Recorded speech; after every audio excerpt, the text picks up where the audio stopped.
It was important for them that the Greece economy survives and it does not die, so that Russia does not, show interest and take over the economy. So that was one factor. Greece is also closest to European Union country to the troubled Middle Eastern, from where exodus of millions threaten to swamp Europe. It is a gateway to Europe. Turkey and Greece are the gateway to Europe. If Greece becomes lenient in its immigration laws, or it becomes lenient in receiving migrants from other places, it can mean migrants going to Europe straight away.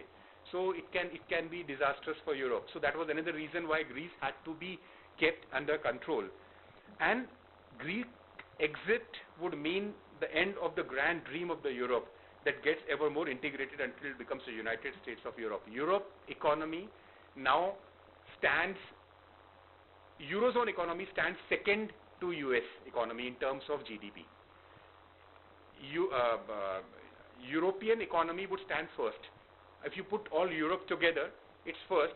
But Eurozone economy, Europe is a continent. It does not matter as an economy. As an economy, Eurozone does matter because they are a single currency economy, which is second only to the United States. The dream of the European Union is always to have an economy which is bigger than the United States, to have a United States of Europe, kind of. The dream would shatter if the weakest link falls out of the chain. So that was the reason.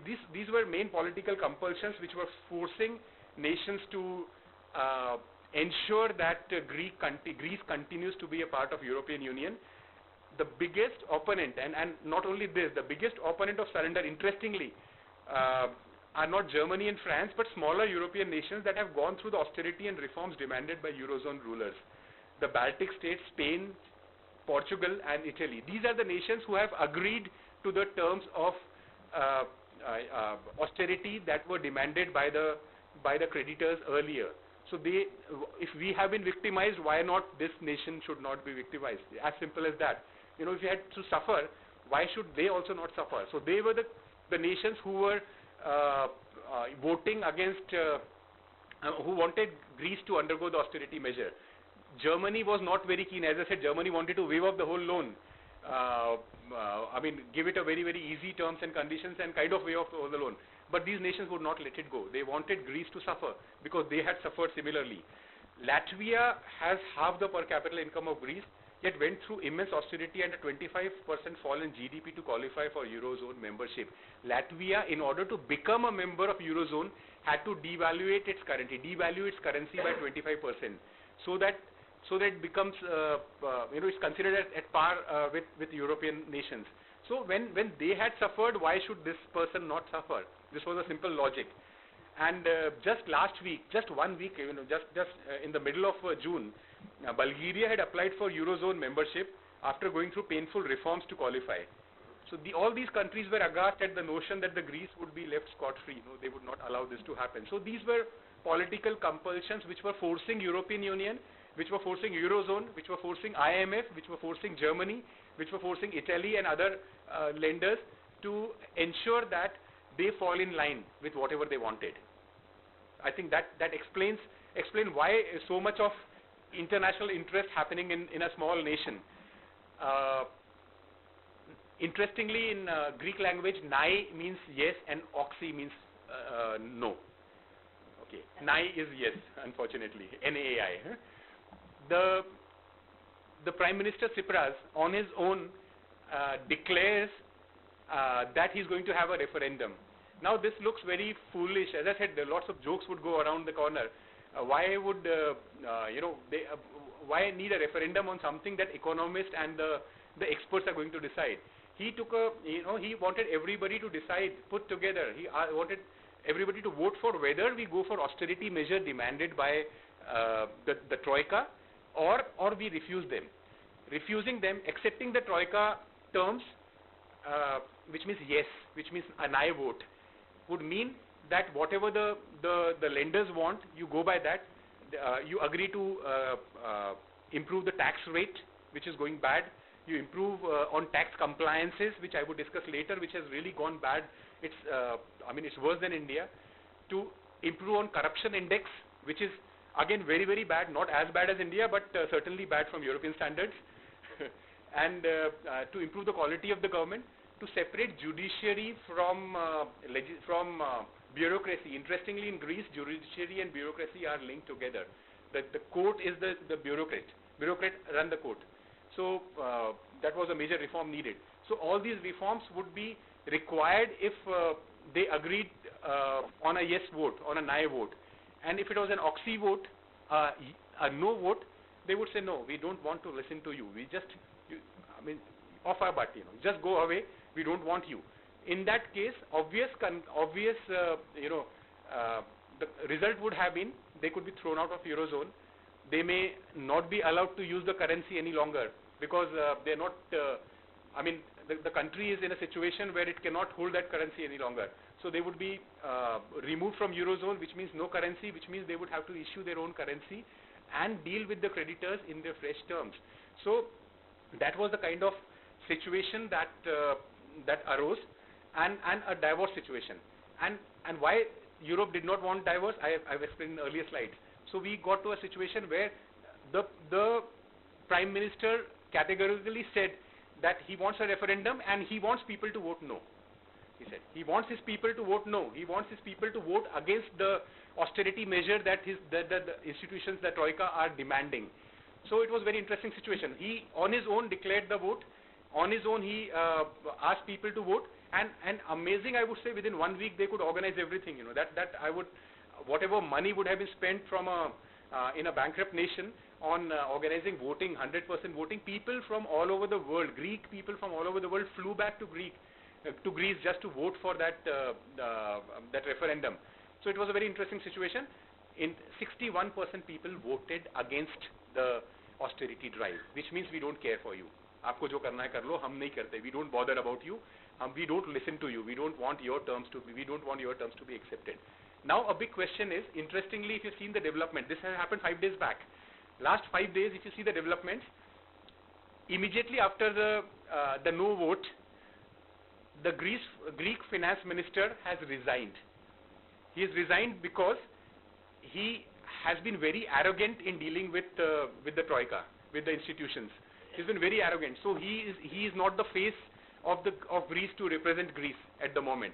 So he decided to move away and put a fresh face now, which means they want negotiations. They want somebody to come forward and negotiate. The Prime Minister immediately said, it's the victory of my people. I congratulate my people to stand by me. And now we are going to renegotiate the terms of loan and we don't want to go out of Eurozone. So it's interesting. This would have happened earlier also. Why referendum then? So he said, my people have won. We are willing to go for austerity, and we are willing to discuss the terms, but on our own terms and conditions. So again, this looks like very paradoxical and very, very funny. Why would you go in for this exercise? Well, as I said, to me this was the wisest decision. I tell you why. See, when just to take an example, when a tax policy, for example, let's say India wants to raise the rate of income tax by 5%, or let's say we want to have GST at a particular rate. If we put it to vote to people feel that they are the owners of this decision. They feel that they have voted for this, so it's their responsibility. Something similar psychologically he wanted to do it. So big psychology came into play. If he had, without involving people, had he said no, rejected, there was already before the referendum, there was already a 50-50 kind of situation when it came to opinion poll, which means that had he said no, lot of people would have been antagonized, because had he said no, the chance of him of Greece being thrown out of Eurozone was there. So had it happened, people would have cursed this government for leading into this situation. Had he accepted the proposal, yes, people would have cursed him for accepting, for succumbing to the pressure that the lenders have given and agreeing to all those terms and conditions. So he was in a tight situation, in a tight corner, where yes would have meant disaster, no would have meant disaster. Why not take opinion of the people? Why not make people owners of the decision? Now when he's taking austerity, nobody is talking about that. Nobody bothers now. People feel that they are being involved in the process. So I think that was one of the best measures that he could take in a bankrupt economy where he had nothing in his hand to control. Why? I would come later again to why he had nothing in his hand to control. Had it been another nation like India, perhaps there would have been certain escape routes available, which unfortunately were not available in this case. Moving further, so the negotiation broke, and the Parliament approved referendum on 28th of June 2015. It was approved. The moment referendum was approved, the immediate repercussion of this was, now people knew that money would not come from the foreign benevolent lenders. It stops coming, because unless it is decided in their favor, unless it is a yes vote, not much money is going to come. In fact, no money is going to come. Immediately the people queued up to the ATMs to withdraw money, and banks started running dry of the notes. They had no currency notes to give to people. Again, a very interesting situation arose. Absolutely no money, no flow of money being sucked by the system, everybody withdrawing the money. So they put a cap of 60 euros on per day withdrawal per person, which is a very small. 60 euro would be about 6,000 rupees, which is a very low amount of withdrawal permitted. That is the only amount that any person could withdraw, and it still continues even after referendum. 60 pounds still continues, and the euro still continues, and the possibility of the machines running dry is so great that they fear that any minute it can, they would say no more money with us. So people queue up in the middle of the night to withdraw their 60, after 12 immediately they would go there, withdraw their $60, 60 pounds, euro worth of money that they can get every day. And this is what is happening. Interestingly, I found that a lot of people are spending money. People have got stacks of money, cash at home. Interestingly, this economy is also partly black money economy like India.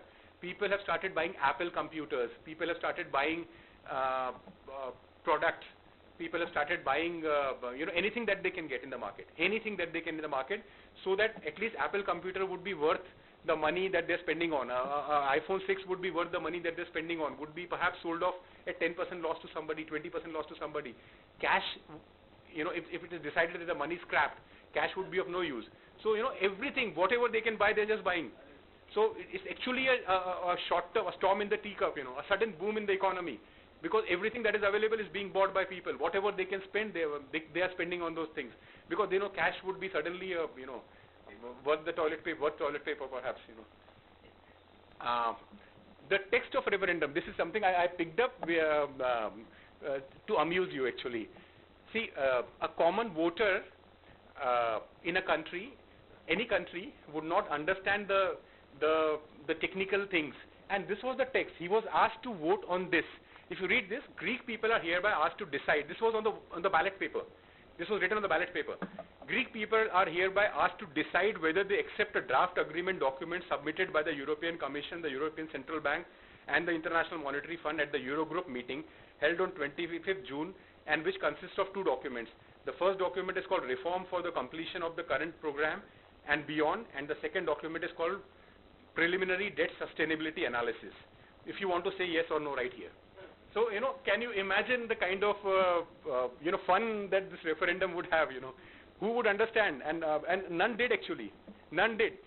They went by the passionate appeal that the Prime Minister was making, and the four opposition parties were making. So it was this leftist party which was making a passionate appeal for a yes, for a no vote, and four opposition parties were frantically making a demand for a appeal for a yes vote.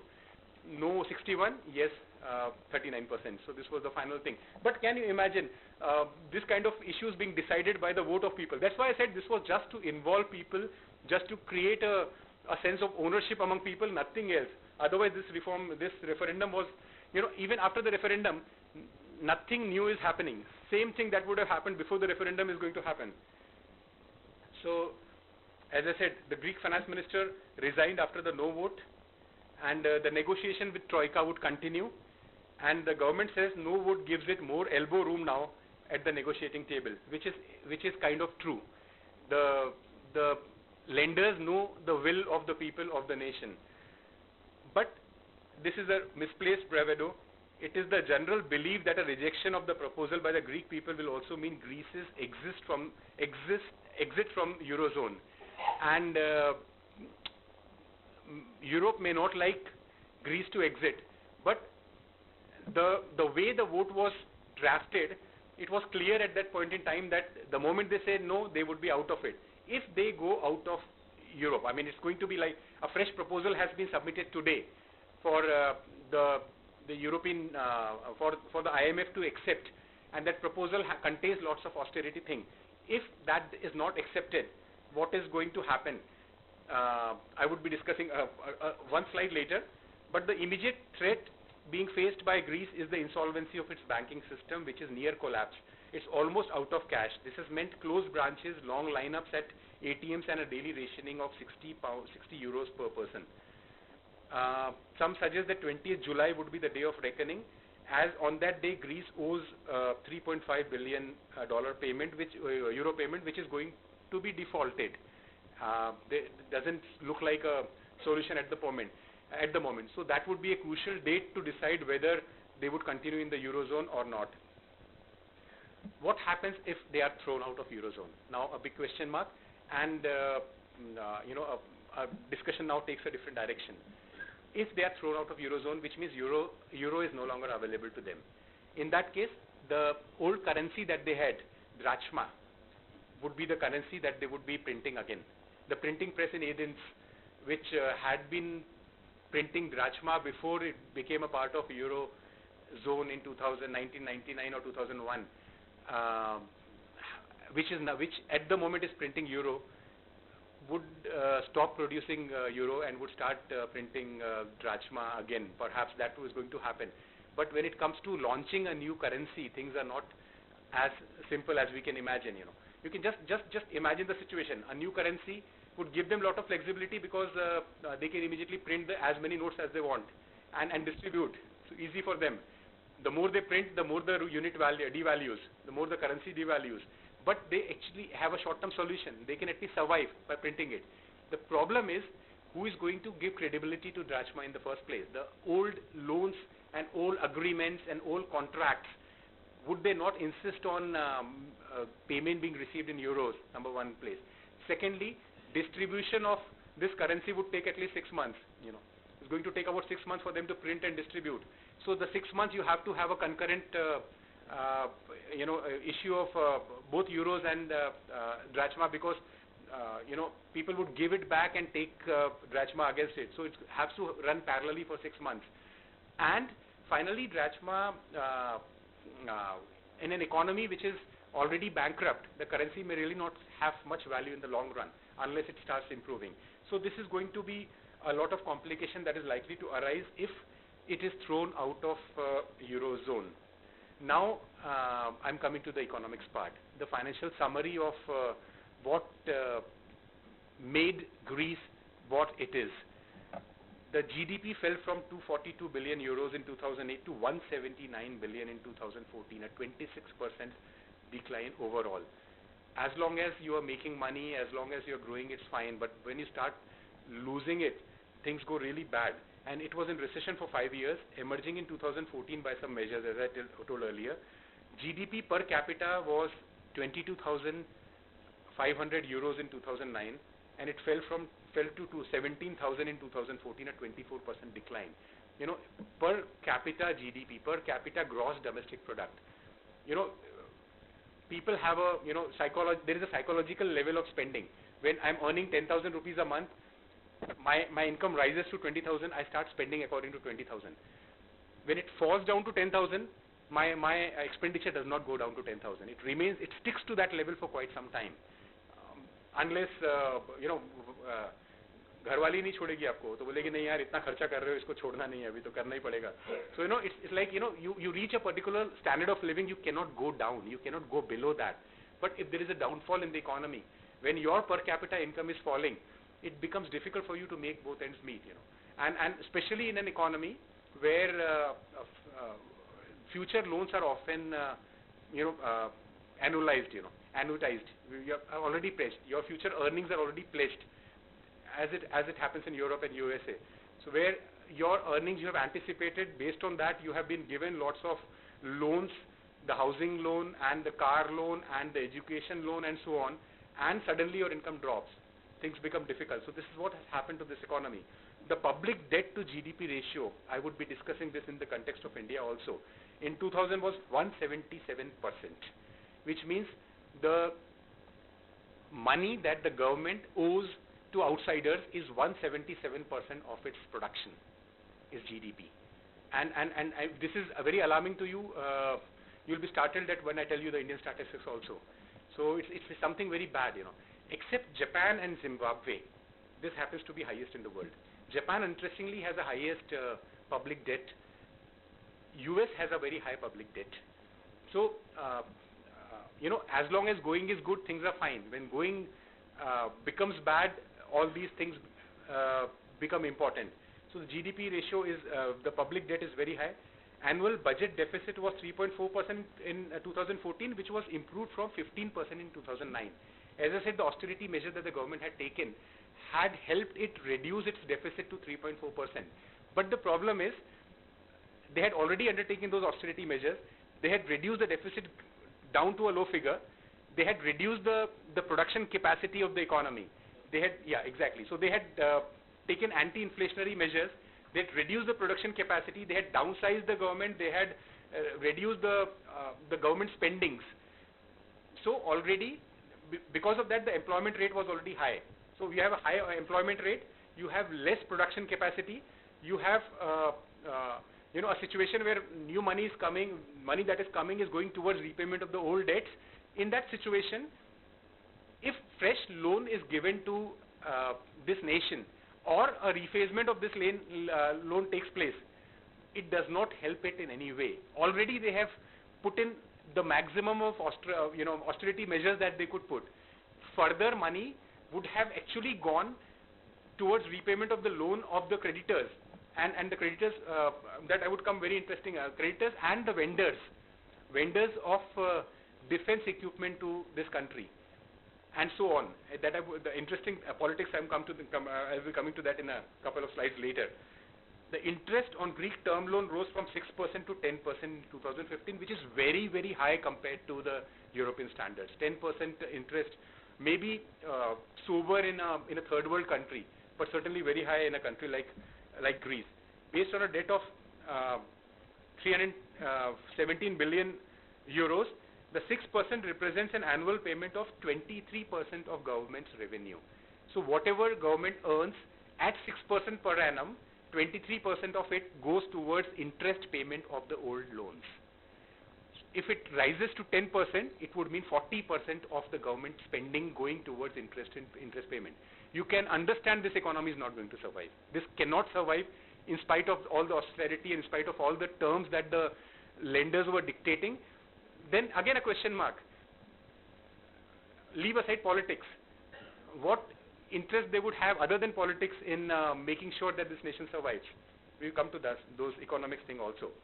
I wanted you to have a look at the statistics of the GDP as a percentage of the debt as a percentage of GDP. India stands at a very high 84.7%, which is also a dangerous. Japan is 216%. Italy 115%. So these are all developed nations. These 2-3 have very high GDP to debt to GDP ratio.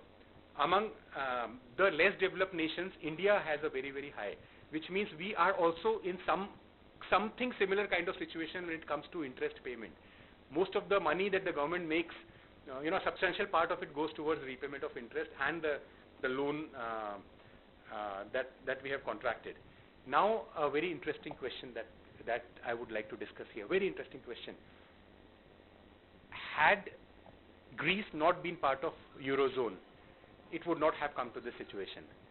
Had it not been using euro as its currency, it would not have got into this condition. Simple. As I explained about Drachma, I said they can always print more notes, which gives them a short-term relief. Same way, had this country had its own currency, they would have devalued the currency when things were going bad.